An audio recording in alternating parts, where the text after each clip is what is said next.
Santiago capítulo 2, versículos 1 al 9. Y el título del mensaje de hoy es Favoritismo en la Iglesia.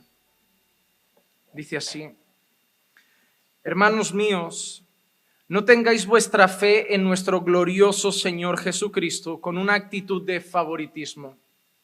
Porque si en vuestra congregación entra un hombre con anillo de oro y vestido de ropa lujosa, y también entra un pobre con ropa sucia, y dais atención especial al que lleva la ropa lujosa y decís, tú siéntate aquí en un buen lugar, y al pobre decís, tú estate allí de pie o siéntate junto a mi estrado, ¿no habéis hecho distinciones entre vosotros mismos y habéis venido a ser jueces con malos pensamientos? Hermanos míos, amados, escuchad. ¿No escogió Dios a los pobres de este mundo para ser ricos en fe y herederos del reino que Él prometió a los que le aman? Pero vosotros habéis menospreciado al pobre. ¿No son los ricos los que os oprimen y personalmente os arrastran a los tribunales? ¿No blasfeman ellos el buen nombre por el cual habéis sido llamados? Si en verdad cumplís la ley real conforme a la Escritura, amarás a tu prójimo como a ti mismo, bien hacéis.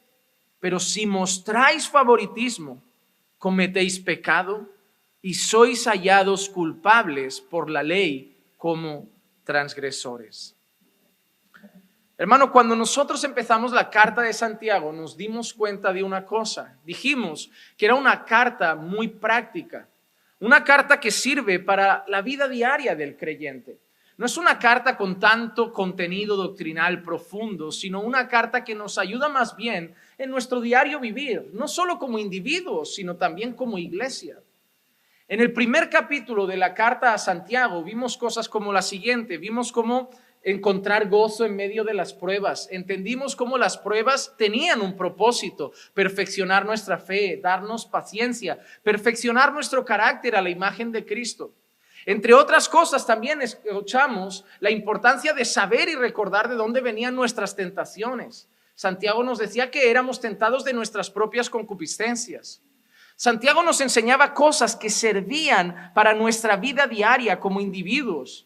Santiago nos recordaba que quien quisiera sabiduría podía buscarla en la fuente y que la fuente de la sabiduría era el Señor. Santiago también nos llamaba a no ser personas de doble ánimo que eran inconstantes en todos sus caminos. Incluso el mismo Santiago, y un poco relacionado con lo que veremos hoy, nos llamaba a no creernos más importante o menos por ser pobres o ricos, sino a considerar no lo que tenemos, sino lo que somos en Cristo Jesús.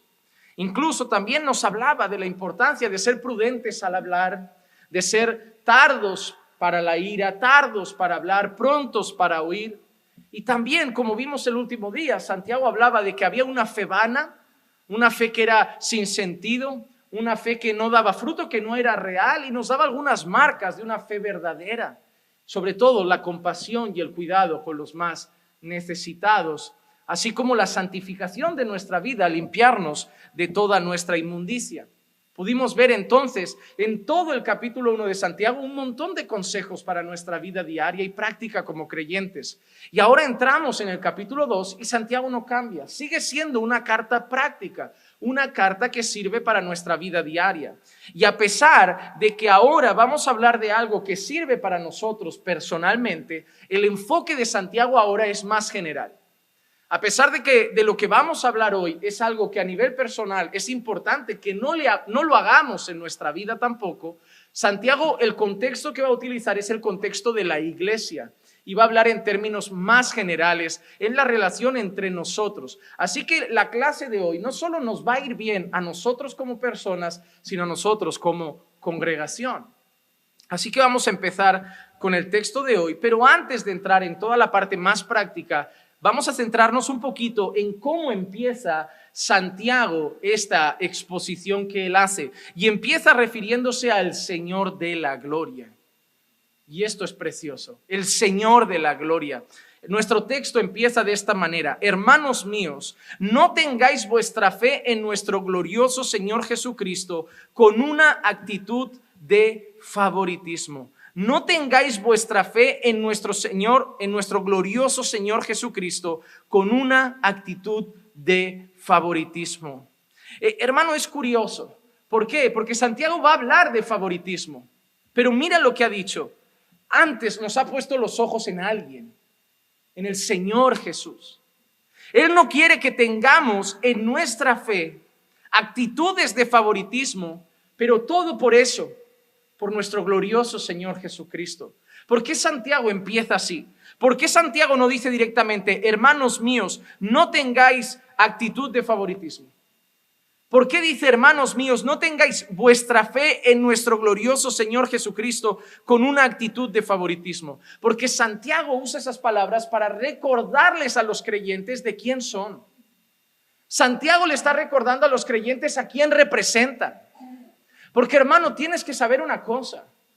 Si tú dices que eres cristiano, estás proclamando a las personas que representas a Cristo en esta tierra, al pueblo de Dios en esta tierra. Y lo que Santiago nos está haciendo ver es que todo lo que vamos a hacer como iglesia tiene que partir de una base, y es que somos el pueblo de Dios. Si fuéramos el mundo, esto no se nos pediría. Pero como somos el pueblo de Dios, debemos actuar de cierta forma, porque representamos al Señor en esta tierra. Somos la embajada del reino de Dios en este mundo. Somos ciudadanos del reino de Dios en este mundo de impíos y de tinieblas. Y debemos andar como ciudadanos de ese reino. Y Santiago nos va a demostrar que la actitud de favoritismo no debe estar presente en la iglesia porque somos de Cristo. Porque somos de Cristo. Hermanos, todo lo que hacemos o lo que no hacemos, todo lo que tiene que ver con nosotros y nuestra fe, tiene que ver con Cristo. Amamos a nuestros enemigos por Cristo. Perdonamos a los que nos ofenden por Cristo. Nos congregamos y caminamos juntos por Cristo. Tú eres mi hermano por Cristo. Adoramos al Señor por Cristo. Podemos orar al Padre por Cristo. Todo lo que hacemos en la vida es por Cristo, hermanos. Amamos al prójimo por Cristo. Luchamos contra el pecado por Cristo. La base y el fundamento de todo lo que hacemos en la vida es Cristo. Sin Cristo no tendríamos nada de eso. Sin Cristo seguiríamos siendo los mismos impíos de antes. Pero todo lo que hacemos, todo lo que luchamos por hacer, todo lo que luchamos por obedecer, todo lo que luchamos por andar conforme a la voluntad de Dios, todo lo que tenemos, toda la fuerza que encontramos en el Padre, todas las promesas, todo lo que somos y todo lo que hacemos es en Cristo y por Cristo. Y por eso Santiago quiere poner los ojos en Jesús. Os lo pido porque estáis en Cristo. Os pido esto porque representáis a Cristo. Porque es lo que Cristo haría, en pocas palabras. Porque es la pregunta que responderemos al final. ¿Acaso Cristo trataría al pobre diferente del rico? Entonces, si vosotros tenéis vuestra fe en nuestro Señor Jesucristo, no puede haber favoritismos. Porque nuestro Señor Jesucristo no los tuvo con nadie. No los tuvo con nadie. Pero es bonito cómo se refiere a Él, nuestro glorioso Señor Jesucristo. No es cualquier cosa, es nuestro glorioso Señor Jesucristo. Hermano, la primera cosa que menciona Santiago es la gloria del Hijo. La gloria del Hijo. Primera carta de Pablo a los Corintios, capítulo 2 y versículo 8, dice así: la sabiduría que ninguno de los gobernantes de este siglo ha entendido, porque si la hubieran entendido, no habrían crucificado al Señor de gloria. Señor de gloria. Hermano, negar la deidad de Cristo es cerrar los ojos a cientos de palabras y de páginas de nuestras Biblias. Jesús es Dios.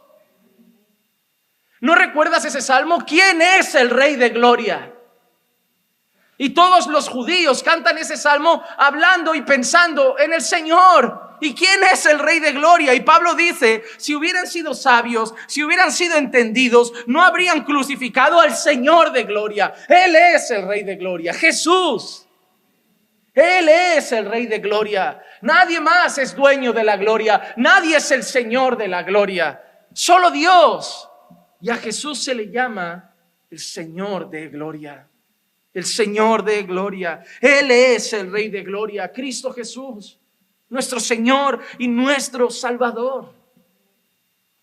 Santiago no se refiere a Él de cualquier manera, se refiere a Él, a nuestro glorioso Señor Jesucristo, porque Él es el Rey de gloria. La gloria de Dios también representaba la presencia de Dios. La palabra gloria en el Antiguo Testamento se usaba a veces para referirse a la presencia de Dios.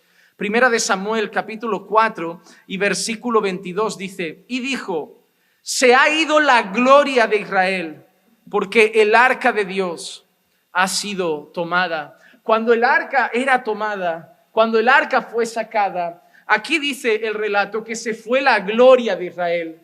Porque ellos relacionaban el arca con lo que la palabra gloria ahí es la palabra kabot. Significa presencia, presencia. Se refiere a la presencia de Dios. Y lo que consideraban es que la presencia de Dios estaba donde estaba el arca. Y cuando el arca es tomada, ellos creen eso, la gloria se ha ido de Israel, porque la presencia de Dios ya no está. Porque si se han llevado el arca, es como si Dios estuviera ahí. Es como si Dios estuviera en ese arca, y donde estuviera el arca estuviera el Señor. Y ellos consideraban que si el arca se había ido, la gloria de Israel se había marchado, la presencia de Dios se había marchado. Así que nuestro glorioso Señor Jesucristo, ¿qué es sino la gloria de Dios? El mismo Dios hecho presente, Dios hecho hombre, Dios encarnado. ¿Por qué nosotros sabemos que la presencia del Señor está con nosotros? No está el arca, hermanos. ¿Dónde está el arca? ¿Dónde está el arca? ¿Dónde está el templo que decían que era donde Dios moraba? ¿Dónde está el templo? ¿Dónde está el arca? No están. Cristo es Dios hecho presente. Ya, pero ahora Cristo no está entre nosotros, está la persona del Espíritu Santo, también es Dios. Dios siempre ha estado con su pueblo, hermanos. Dios siempre ha estado y siempre estará con su pueblo. Pero en este caso vemos la palabra gloria referida a la presencia de Dios. Y Cristo es eso, la presencia viva y encarnada de Dios entre los hombres. Y por último, me gustaría hacer alusión también a cómo la palabra gloria hace referencia a la gloria final, a la gloria final.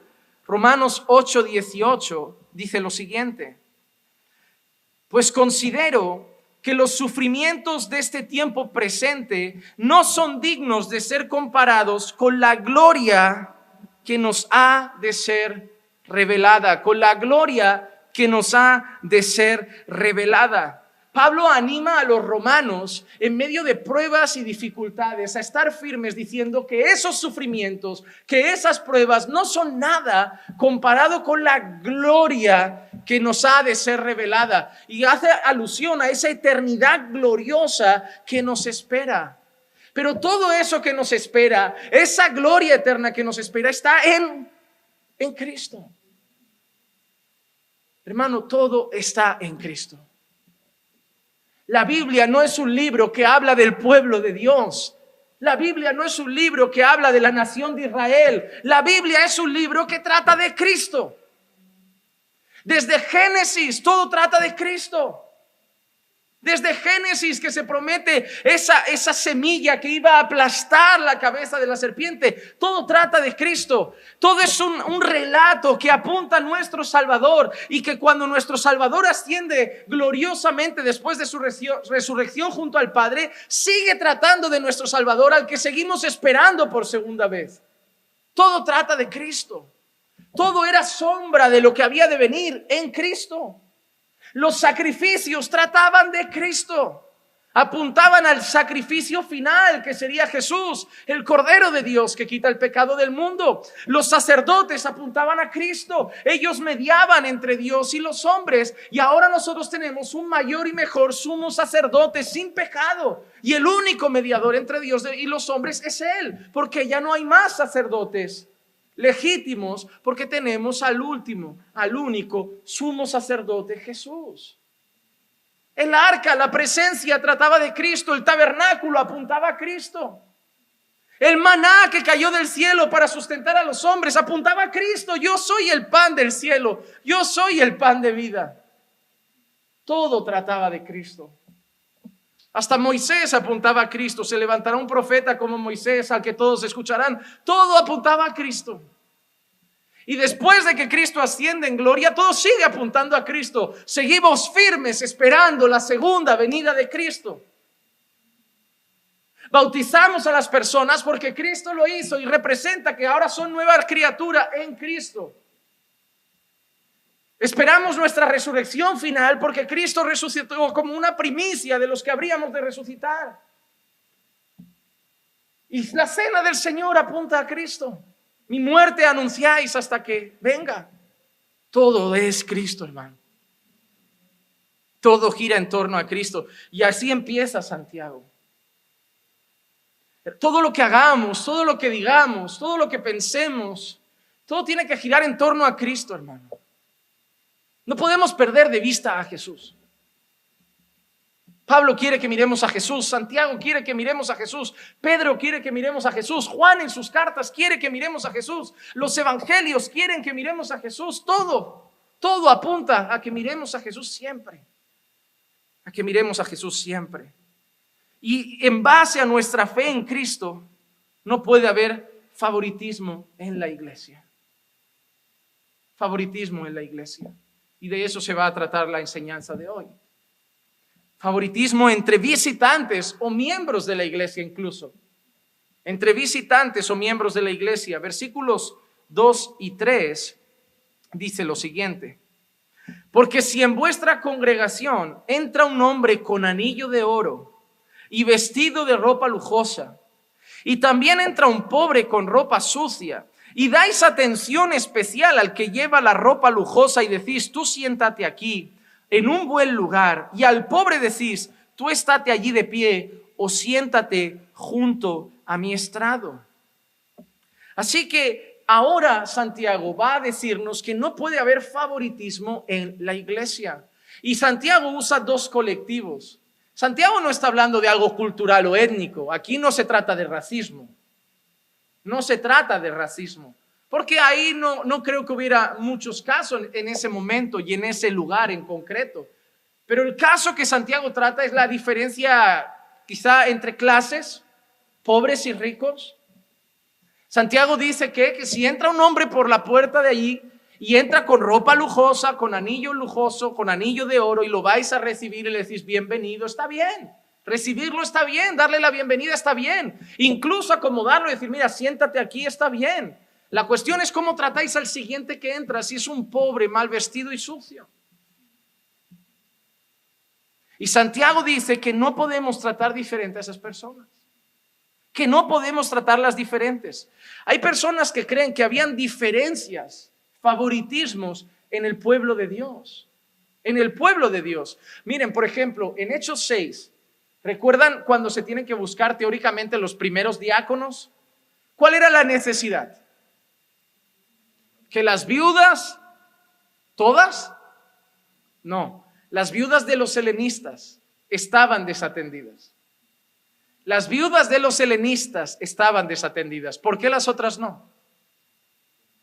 Porque en teoría hay una suposición, el texto no lo deja claro, pero puede ser una posibilidad muy grande, se diera prioridad a otras viudas y no a otras, en concreto a las helenistas. Y por eso los recursos, mira, llega la ayuda humanitaria, llegan los recursos. Vamos a dar primero a estas viudas, que son las de casa, las de nuestro territorio, las hebreas que se han convertido al Señor, y luego a esas helenistas medio griegas. Es posible que eso pasara en la iglesia. Hermano, a veces hay personas que me dicen, debemos ser como la iglesia primitiva. Hablan así como si en la iglesia primitiva no hubieran problemas. Siempre la gente me dice, ahora en la iglesia hay mucha hipocresía, ahora en la iglesia hay mucho egoísmo, ahora en la iglesia hay mucha enemistad, ahora en la iglesia hay mucho de eso, deberíamos ser como la iglesia primitiva. Y la gente dice eso como si en la iglesia primitiva todos se amaran, se abrazaran todos los días. Hermano, si Santiago está diciendo que no haya favoritismo, es muy posible que Santiago haya visto favoritismo. Y por eso llama la atención a la iglesia. Si Pablo escribe, por favor, ¿qué hace un hombre acostándose dentro de la iglesia con la esposa de su padre? O ruego a Evodia y Síntique que hagan las paces de una vez. Había un conflicto entre dos hermanas. ¿Por qué habla la iglesia de que no hayan divisiones entre vosotros? Que no haya eso entre vosotros. Porque esas cosas pasaban. ¿Saben por qué? Porque desde que la iglesia existe, desde que Dios tiene un pueblo, somos pecadores. Hay conflictos, hay roces. Si no fuéramos pecadores, no tendría que existir un mandamiento que es soportaos los unos a los otros. Pero ¿por qué hay que soportarse? Porque a veces las relaciones tienen conflictos. Somos pecadores en las manos de Dios, siendo transformados por Dios, pero todavía no somos un cuerpo glorificado. Luchamos con la carne, luchamos con el pecado. Hay veces que uno tiene un mal día, no contesta bien, uno no saluda a alguien, uno se le cruza un cable y hace una mala mirada en la iglesia y eso provoca una herida, cualquier cosita puede pasar. Pues somos de carne y eso puede traer heridas, puede lastimar, puede dividir, puede traer una contienda, pueden pasar muchas cosas. Por eso nos tenemos que corregir, por eso nos tenemos que exhortar, por eso tenemos que orar unos por los otros, ayudarnos unos por los otros. Si tu hermano peca, ve y repréndelo. ¿Por qué? Porque tenemos que estar uno encima de otro, cuidándonos, puliéndonos, porque hierro con hierro se aguza. Porque somos pecadores. Somos pecadores. Lo que no podemos es acomodarnos en el pecado de saber cómo somos pecadores. Si siempre ha habido defectos, aceptemos todos los defectos. No hay que luchar contra ello. Hay que buscar ser perfeccionados en Cristo. Así que es posible que hubieran casos de favoritismo en la propia iglesia. En la propia iglesia. Y eso no es algo de extrañar, porque si habéis venido de algunas congregaciones, a veces se trata con más favoritismo al que ofrenda más. Más puesto en la iglesia. Más atención pastoral. A veces pasa, no en todas, no voy a generalizar, pero hay lugares donde más billete, más buen trato. Tú, mano derecha del pastor, pero si no tiene un don ni buen testimonio, pero suelta 2,000 euros al mes. Eso ha pasado en algunos lugares, porque hay lugares que dan lugar al favoritismo. Ay, ese hermano, mira ese hermano, qué carácter, qué testimonio, qué ejemplo. Además se nota que tiene un llamado, un don del Señor para la enseñanza, pero un pobre, no me interesa, ni traje tiene. Hay gente así. Tristemente, eso está en el seno de algunas congregaciones, pero no debe ser así. Pero en este caso hay otra posibilidad. Que se tratara de un llamado de atención con visitantes. ¿Y por qué digo con visitantes? Porque Santiago dice, si viene un rico y le decís, tú siéntate ahí, y viene un pobre y le decís, tú quédate ahí, parece que son visitas. ¿Por qué? Porque a la visita es a la que recibes, la acomodas, el miembro de la iglesia ya entra, hermano, ¿qué tal? Y ya pasa, se sienta, pero es la visita a la que le das la bienvenida, la que le dices, mira, puedes sentarte por ahí o puedes sentarte por allí. Entonces es posible que estés refiriéndose a visitas que llegan a la iglesia. Así como nosotros podemos recibir visitas incluso de inconversos, la iglesia también recibía visitas. Eso no es algo alocado. Primera carta de Pablo a los Corintios, el capítulo 14 y el versículo 23 dice lo siguiente. Por tanto, si toda la iglesia se reúne y todos hablan en lenguas y entran algunos sin ese don o son incrédulos, ¿no dirán que estáis locos? ¿No dirán que estáis locos? Entonces, hermanos, ¿qué está diciendo Pablo en este texto? Pablo en este texto está regulando los dones. Son 2 o 3 capítulos que giran en torno a los dones. Entonces Pablo está hablando de eso, ¿no? Que si entra un incrédulo, una visita a la iglesia y de golpe ve a todos a la vez hablando en lenguas, ¿qué va a pensar? Esta gente está loca. No sé ni qué están diciendo, no entiendo lo que están hablando. Pablo dice, eso no debe ser así. Por eso Pablo le regula el don de lenguas a esta forma, ¿no? Recuerdan que dice, si quieren hablar en lenguas, que hable 1, 2, a lo mucho 3, en orden, es decir, uno detrás de otro, con intérprete para que se entienda lo que se está diciendo. Y si no, que se callen. Y si no, que se callen. ¿Por qué? Porque todo lo que se hacía en la iglesia, dice la palabra, que es para edificar. Y si yo hablo en lenguas y nadie interpreta, ¿qué edificación trae eso? Aparte de ruidos que no entendemos, ¿qué edifica? Por eso Pablo dice, mira, me encantaría que hablaras todos lenguas, pero sobre todo que profeticéis.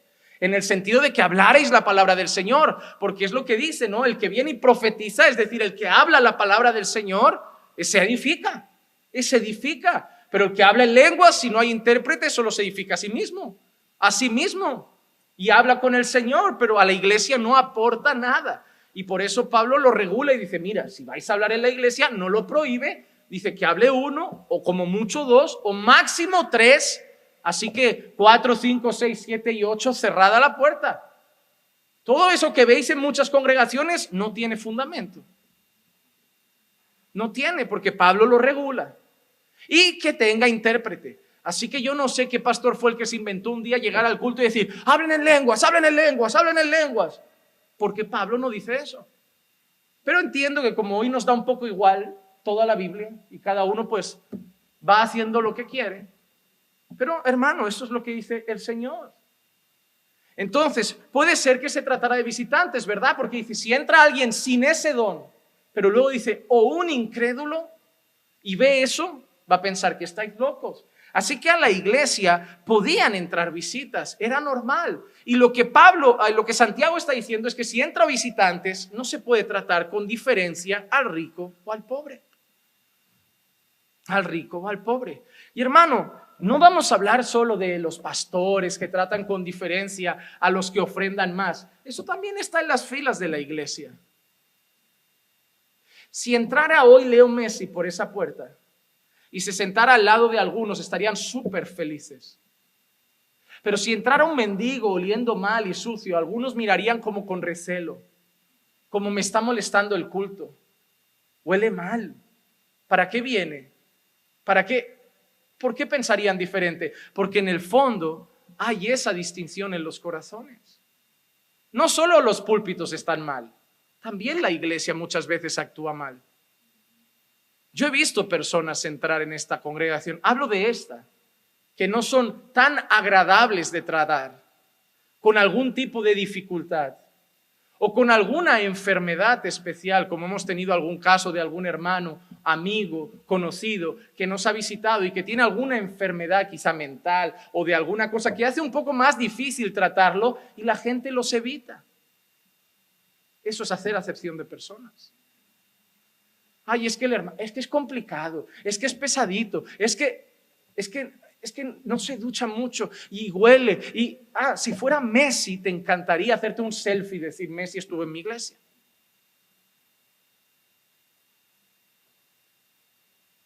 Hay que luchar con eso, hermanos. Los problemas no solo están en los pastores, también están en la congregación. Y debemos siempre examinarnos a nosotros. ¿Cuántas personas han visitado esta iglesia? ¿Cómo he tratado a todos? ¿Cómo los he saludado? ¿Cómo les he dado la bienvenida? ¿Por qué? Porque Santiago nos ha recordado, somos el pueblo del Señor glorioso. Jesús, ¿cómo trataría a ese enfermo? Jesús, ¿cómo trataría a esa persona con esa discapacidad? Jesús, ¿cómo trataría al mendigo? Te aseguro que Jesús trataría bien a Messi, pero también trataría bien al mendigo. No trataría diferente a uno del otro, porque Jesús no vería sus títulos. Jesús no vería su fama. Jesús vería su alma. Cuando yo conocí al Señor, hay una frase que intenté grabarme en el corazón, porque eso es algo con lo que todos luchamos. Yo vengo de un país como España, en el que en más o menos medida hay lugares donde el racismo está muy presente. Pero voy a decir algo, no solo cosa de europeos ni de españoles, que a veces he hablado con latinos y me dicen, es que los ecuatorianos, es que los bolivianos no son de fiar, es que los colombianos son así, es que los brasileños son traicioneros. Así que el racismo está en todas partes. Me he dado cuenta tratando con gente que cada uno tiene un país que no le cae bien, es que los pakistaníes, es que los musulmanes, es que los indios, es que aquí se escucha mucho, es que los chinos, pero eso está.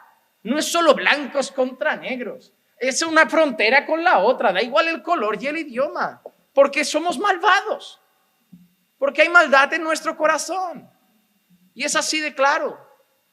Y cuando yo conocí al Señor, Hermano, una frase que alguien me dijo una vez, que intento y oro por ella, porque no es algo que de la noche a la mañana cambia toda la cultura de tu cabeza. Tienes que ir renovándote cada día en la palabra. Pero la frase que me ayuda mucho es: no veas personas, ve almas. Es decir, no veas el color, no veas la clase social, no veas ni siquiera si es hombre, mujer, mayor o joven, no veas si es de la India, de China, de Bolivia o del Polo Norte. Ve almas y los tratarás con dignidad.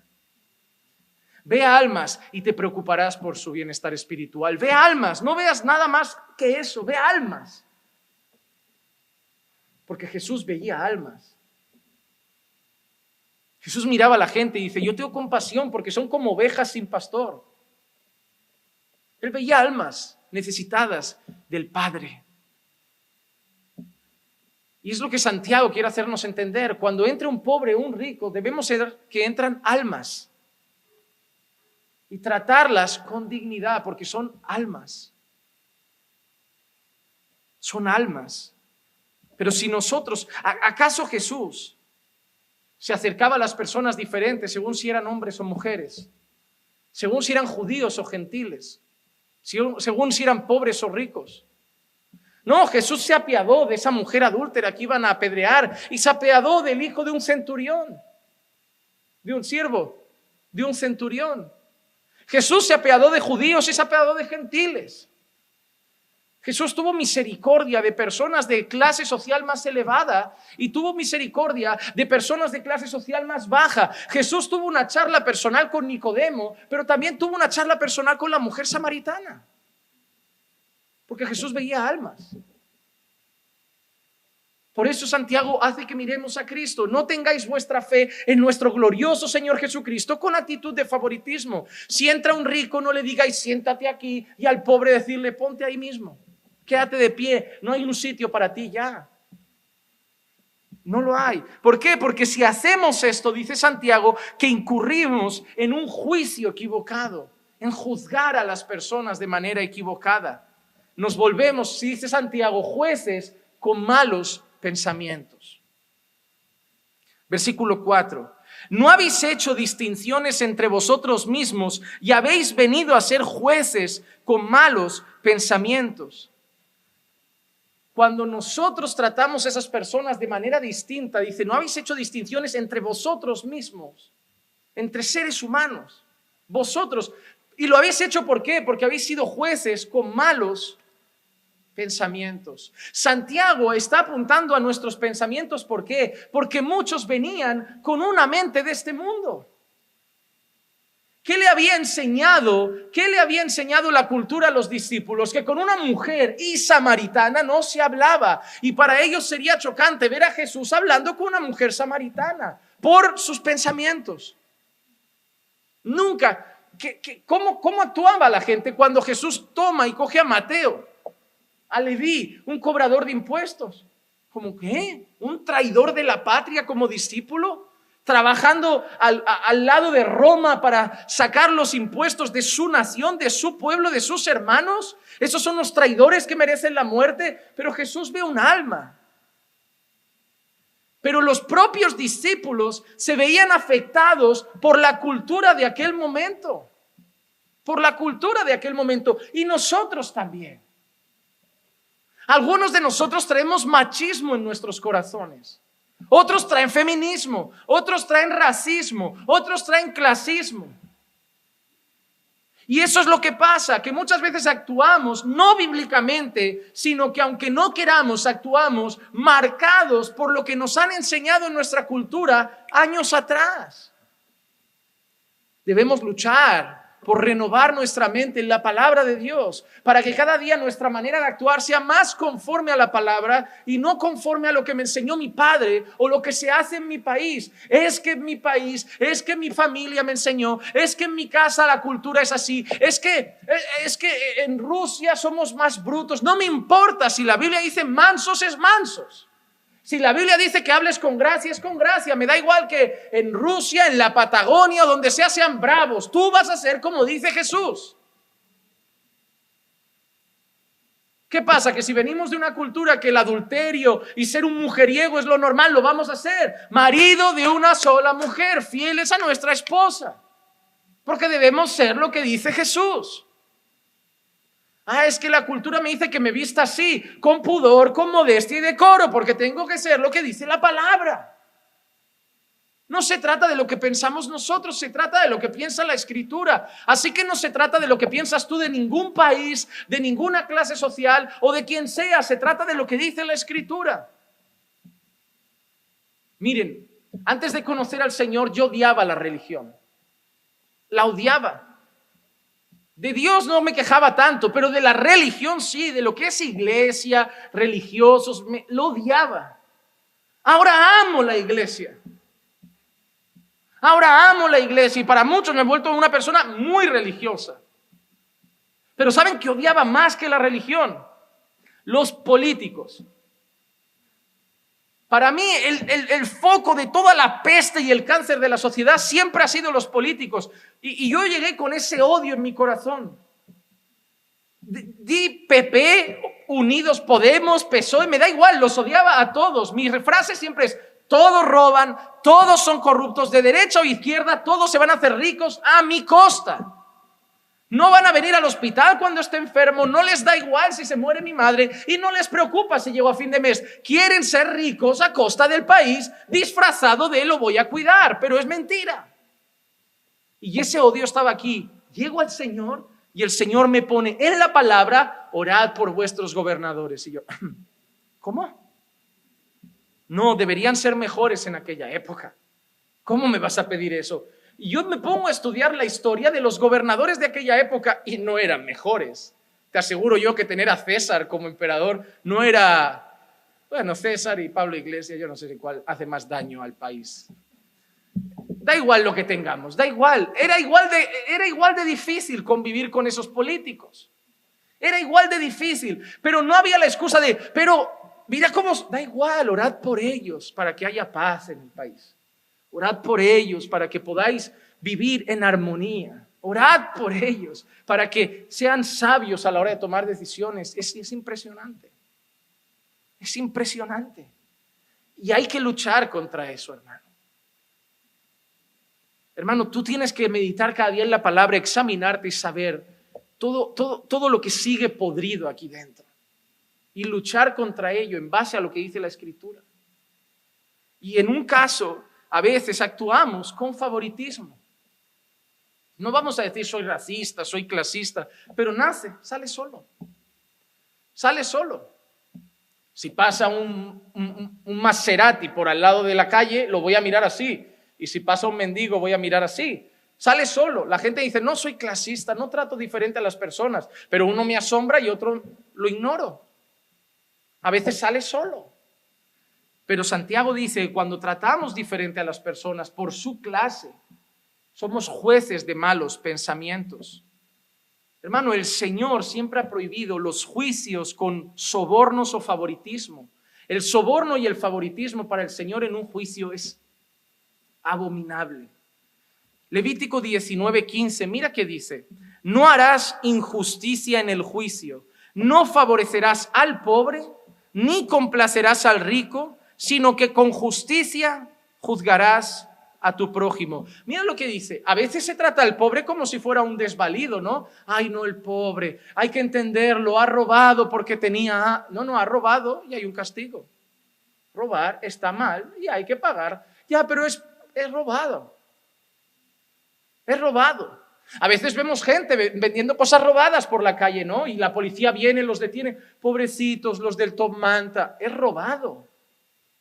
Hay gente que tiene honestamente una tienda y le han quitado su mercancía para venderla. Y ese hombre a lo mejor era rico.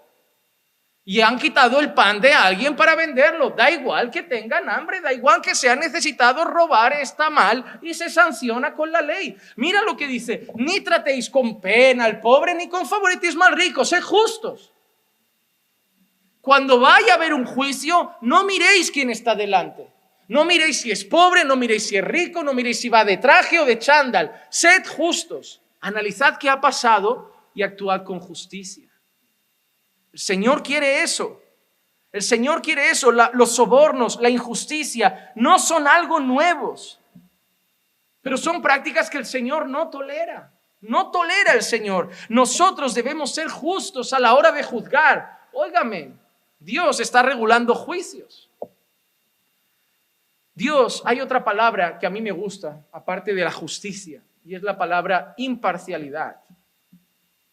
Deuteronomio capítulo 1, versículo 17 dice: no mostréis parcialidad en el juicio. Lo mismo iréis al pequeño que al grande.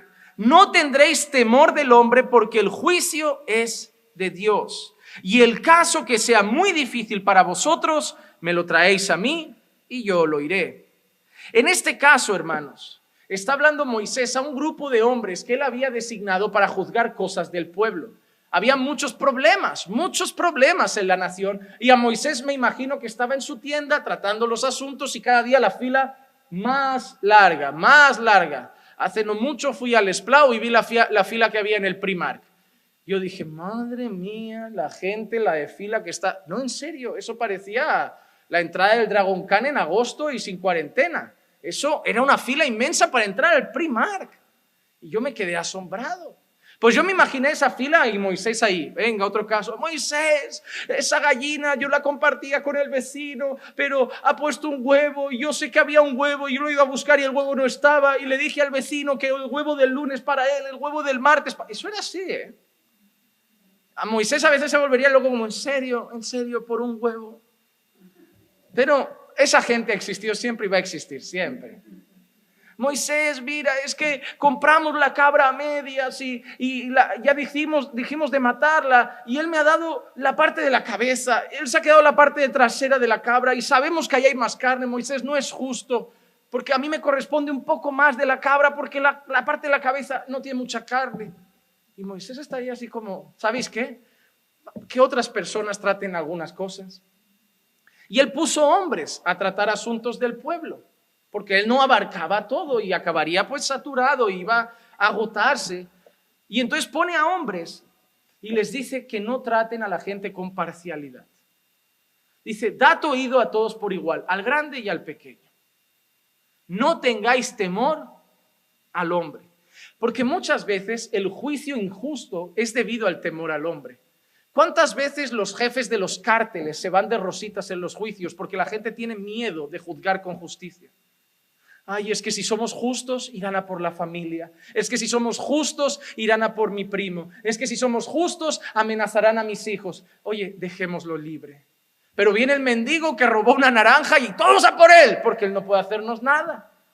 El temor al hombre a veces hace que se trate con parcialidad. El temor al hombre. Ay, ¿cómo me voy a meter yo con esas personas? Yo prefiero no hacer ese juicio, pero esa sí, esa no importa nada, esa no me afecta en nada, lo voy a hacer. Moisés les dice, no seáis parciales, sed imparciales, oíd a todos por igual y actuad con justicia, no tengáis temor al hombre, porque el juicio es de Dios. El juicio es de Dios. Y Moisés les dice, bueno, y si pasa algo muy grave, me lo traéis a mí y yo me encargo. Así que Santiago ha dicho que no debe haber favoritismo en la iglesia, especialmente entre el pobre y el rico, porque nuestro Señor Jesucristo no lo habría hecho, no lo habría hecho. Y si actuamos con favoritismo entre rico y pobre, estamos actuando como malos jueces, juzgando de manera perversa entre las personas. Y ahora, en los versículos 5 al 7, Santiago les recuerda además una cosa a los hermanos, y es que Dios ha elegido a los pobres también. Él les está diciendo que los están tratando mal y que no lo pueden tratar mal. Y les recuerda algo, recordad que Dios también ha elegido al pobre. Versículo 5 al 7 dice, hermanos míos, escuchad, ¿no escogió Dios a los pobres de este mundo para ser ricos en fe y herederos del reino que Él prometió a los que le aman? Pero vosotros habéis menospreciado al pobre. ¿No son los ricos que os oprimen y personalmente os arrastran a los tribunales? ¿No blasfeman ellos el buen nombre por el cual habéis sido llamados? Ahora Dios le está recordando a le está recordando a su pueblo a través de Santiago que Dios ha escogido al pobre. Dios ha escogido al pobre. Ojo, no está diciendo que Dios solo salva a pobres. Debemos leerlo en el contexto. En el contexto están habiendo favoritismos. Dios no está diciendo, yo he elegido al pobre y el rico son todos malos. Porque Dios incluso, Santiago escribe eso. Dice, no son los ricos los que blasfeman contra Dios, no son los ricos los que os oprimen, no son los ricos los que os llevan a los tribunales. Porque en ese contexto los ricos se enseñoreaban de las personas, los ponían en pleitos, los denunciaban. Tenían un obrero y luego encima para no pagarle lo denunciaban y el obrero acababa en la prisión. Blasfemaban contra el Señor, se les hinchaba el pecho porque eran poderosos, pero no todos. Dios también salvó a ricos, pero en ese contexto está usando ese ejemplo para decirle algo a las personas, y es, no hagáis acepción de personas porque Dios no lo hace. Dios ha escogido al pobre para hacerlo rico en la fe. Dios muestra su gloria salvando a los pobres también. Primera carta a los Corintios, capítulo 1, 26 al 29, dice, pues considerad, hermanos, vuestro llamamiento. No hubo muchos sabios conforme a la carne, ni muchos poderosos, ni muchos nobles, sino que Dios ha escogido lo necio del mundo para avergonzar a los sabios. Dios ha escogido lo débil del mundo para avergonzar a lo fuerte, y lo vil y despreciado del mundo ha escogido Dios, lo que no es, para anular lo que es, para que nadie se jacte delante de Dios, delante de Dios. Entonces, Pablo en esta carta les está recordando a las personas que Dios ha escogido ¿qué? Lo débil, lo vil, lo despreciable. Ojo, Pablo no está diciendo Dios no elige al rico, solo elige al pobre. Dios no elige al fuerte, solo al débil. Dios no elige. No, lo que Dios está diciendo, aludiendo a lo peor de lo peor, a lo vil, a lo despreciable, es ¿para qué lo hace? ¿Por qué? ¿Qué dice al final? ¿Para qué? Para que nadie se jacte delante de Dios. Dios ha salvado a toda clase de personas para que nadie pueda llegar ante Dios y decir, a mí me eligió porque era rico, a mí me eligió porque era poderoso, a mí me eligió porque era el alcalde, y a él por qué lo elegí si era un mendigo, y a él por qué lo elegí si no tenía dinero, y a él por qué lo elegí si era pobre, y a él porque, entonces has elegido eso. He elegido a todo tipo de personas para que nadie se jacte de decir, a mí me eligió porque yo lo merecía, porque yo era de un grupo VIP. A eso se refiere el Señor, y a eso se refiere Santiago cuando dice, ¿no ha elegido Dios a los pobres para hacerlos ricos en la fe? No podéis hacer favoritismo entre personas que ni siquiera Dios ha hecho. Eso es lo que está diciendo Santiago. Es ilógico que tratéis con preferencia al rico cuando Dios no trata con preferencia al rico. Y es ilógico que tratéis con desprecio al pobre cuando Dios no trata con desprecio al pobre. Si vuestra fe está en Jesucristo, actuad como actuó Jesucristo. Actuad como actuó Jesucristo. Además, en nuestro ejemplo, Santiago dice eso. Usa el ejemplo de los ricos como malvados, como los que oprimen, como los que llevan a los tribunales. La opresión de los ricos ha existido en aquel tiempo y sigue existiendo hasta hoy. Sigue existiendo hasta hoy. En serio, yo he visto cosas que son vergonzosas. Claro, yo no soy de las personas que tengan mujer de la limpieza en casa o personal de limpieza en casa, pero mi mujer ha trabajado en eso y he hablado con personas que se dedican a eso y de vez en cuando hay buenos jefes, ¿no? Que te tratan como, no, si quieres coger algo en la nevera, un refresco, cualquier cosa, pero hermano, he visto casos, sobre todo, realmente me lo han comentado en Brasil, más que aquí, que la persona de la limpieza o la que trabaja de interna en la casa es como, como si no fuera casi humana.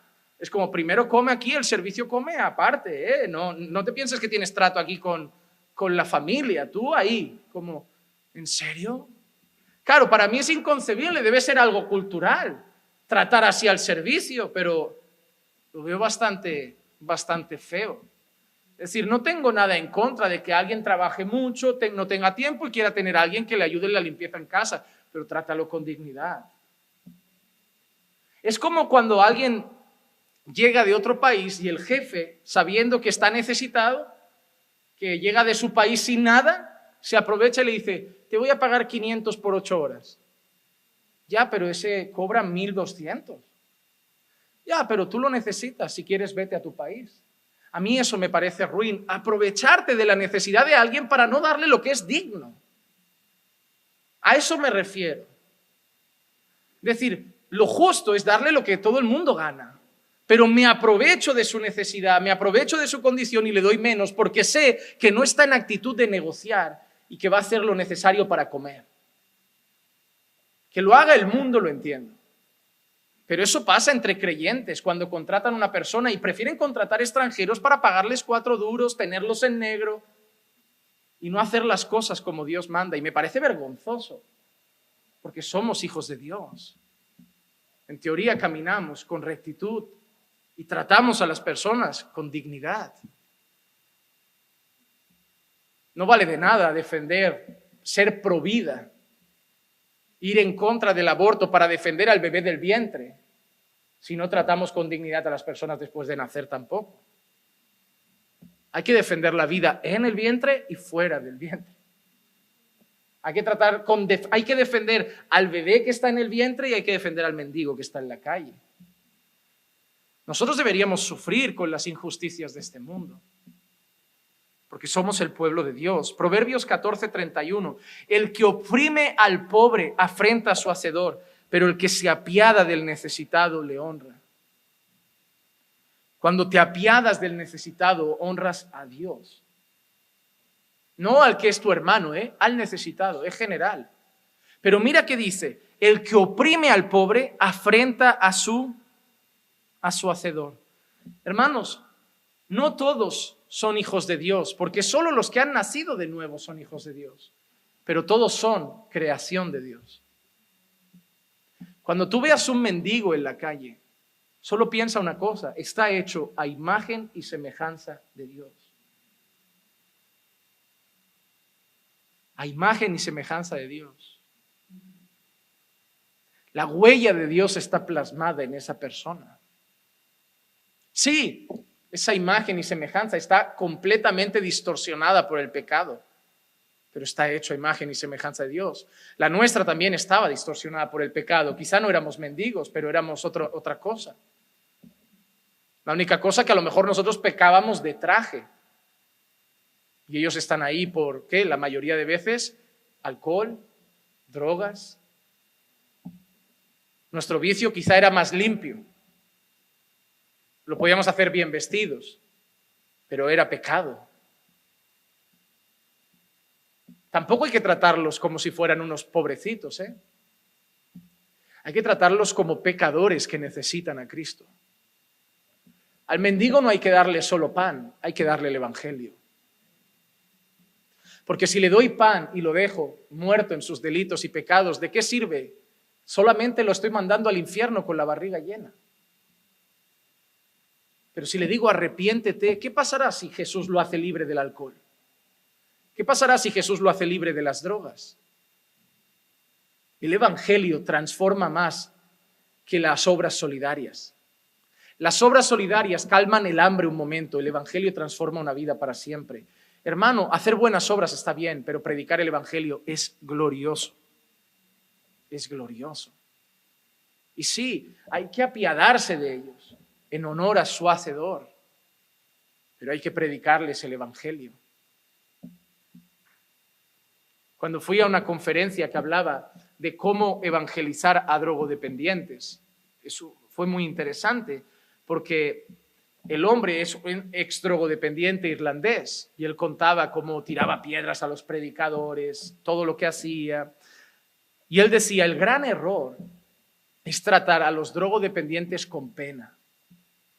Él lo dijo así, dice, no, dice, además son tramposos. Te intentarán dar pena para sacarte dinero y seguir sucumbiendo a su dosis. Jugarán con la pena para que le sigas complaciendo en su vicio. Dice, no tengas pena de su pecado. Ataca su pecado. Y llámalos al arrepentimiento. Y me sorprendió porque normalmente hay ciertos vicios que uno dice, pobrecitos. Dice, no es tan pecador como el mujeriego, solo que el hombre se tiró a las mujeres y él se tiró a las drogas. Es pecado. Y así como Jesús hace libre al adúltero, Jesús hace libre al drogadicto. Dice, no trates ningún pecado con compasión. El pecado mata y no hay que tener compasión del pecado. Hay que atacarlo con la luz del evangelio. Me encantó esa conferencia. Voy a ver si la grabaron y se las haré llegar. Pero al final de todo, Santiago nos dice el por qué el favoritismo está realmente mal. Y es porque carece de amor al prójimo. Cuando hay favoritismo, has pecado contra Dios. Porque al prójimo no lo has amado como a ti mismo. Si en verdad cumplís la ley real conforme a la Escritura, amarás a tu prójimo como a ti mismo, bien hacéis. Pero si mostráis favoritismo, cometéis pecado y sois hallados culpables por la ley como transgresores. ¿Sabes lo que me he dado cuenta en la iglesia? En la iglesia se habla mucho de algunos pecados. Hay pecados que siempre están, no sé por qué, quizá porque son más visibles, son más, para nosotros quizá más fuertes, pero siempre está el adulterio, la fornicación, todas esas cosas están en nuestra boca constantemente cuando hablamos de pecado, pero hay pecados que se tratan poco. Yo cuando preparaba este estudio lo pensaba, nunca suelo mencionar el favoritismo hasta que me ha tocado por esta carta llegar a este tema. Pero me quedé asombrado cuando llegué a esta parte diciendo, rompe el segundo gran mandamiento.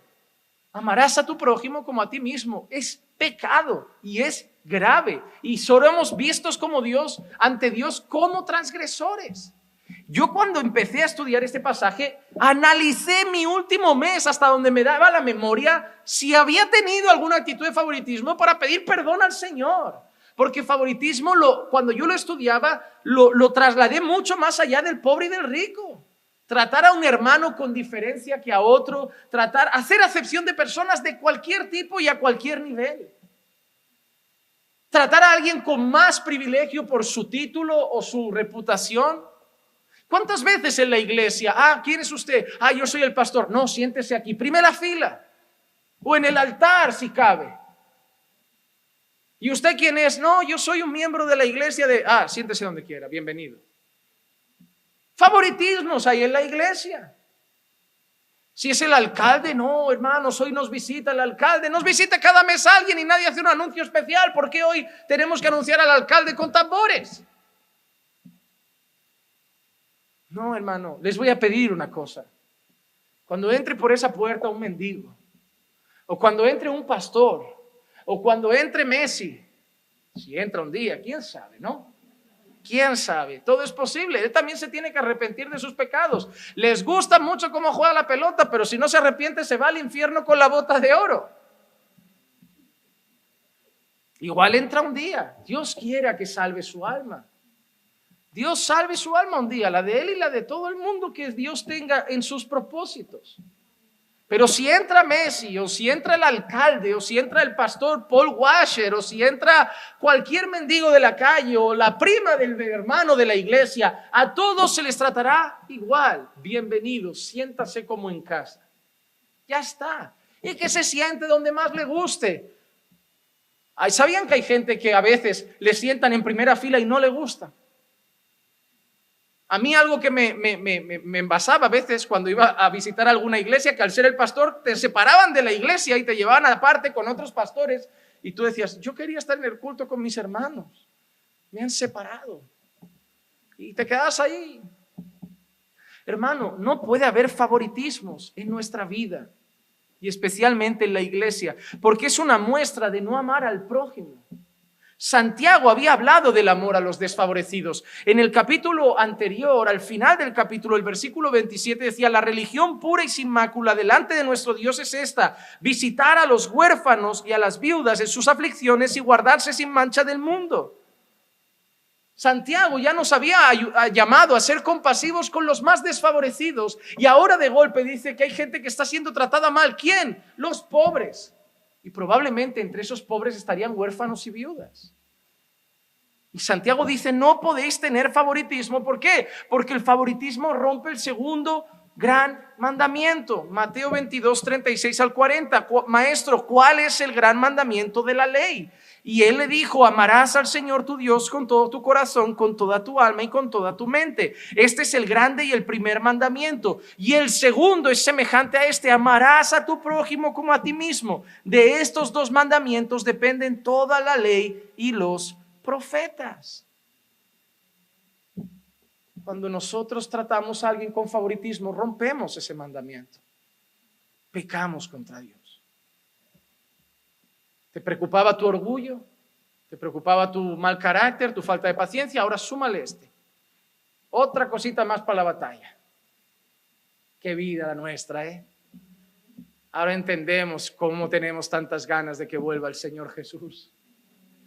Porque esto es una guerra, hermano. Cuando creías que tenías 7 contra los que luchar, aparece el 8º. Y espérate que sigue la carta, ¿eh? Vendrá el 9º, vendrá el 10º. La batalla es así, hermano.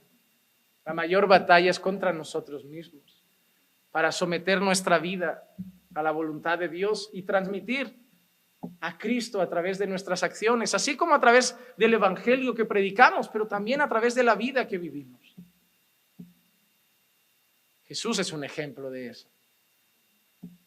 Cada vez que me pongo en casa con Clicia una serie sobre Jesús, ya sé, hermanos, que Jesús no es eso, es un actor, ya lo sé. Hay gente que se enfada por cada cosa. El otro día subí una imagen con una frase y salía un Jesús, un actor de una película. Y había gente comentando esas cosas. Ah, ese no es Jesús. Yo, ya, bueno, ¿qué culpa tengo yo de que no hubieran cámaras? Si no pondría la suya, pero de momento me conformo con un actor. No estoy diciendo que sea Jesús. Y yo, es que a uno le pregunté, ¿tú crees que alguien piensa que lo es? Porque de verdad es absurdo. Todos sabemos que es un actor, pero es simplemente una ilustración. A veces hay gente que es muy necia. Pero cada vez que veo una serie sobre Jesús, una película sobre Jesús, yo no sé si a ti te pasa, pero a mí me da vergüenza de mí. Yo me enamoro más de Él. Veo y digo, cuánta ternura. Imagino sus palabras, su manera de tratar a las personas, ver cómo lo odiaban y Él devolvía amor. Y yo miro esas películas y esa serie y pienso, Señor, yo estoy tan lejos, pero tan lejos. Veo estas cartas, las preparo y me examino y digo, fallo tanto. Y me sale solo. O sea, no me tengo que esforzar para fallar a Dios. Me tengo que esforzar para no fallarle. Porque el fallarle me nace, hermano. Pero yo no quiero pecar contra Él. No me voy a cruzar de brazos y decir, es que somos todos pecadores. No, pero ahora tenemos al Espíritu Santo.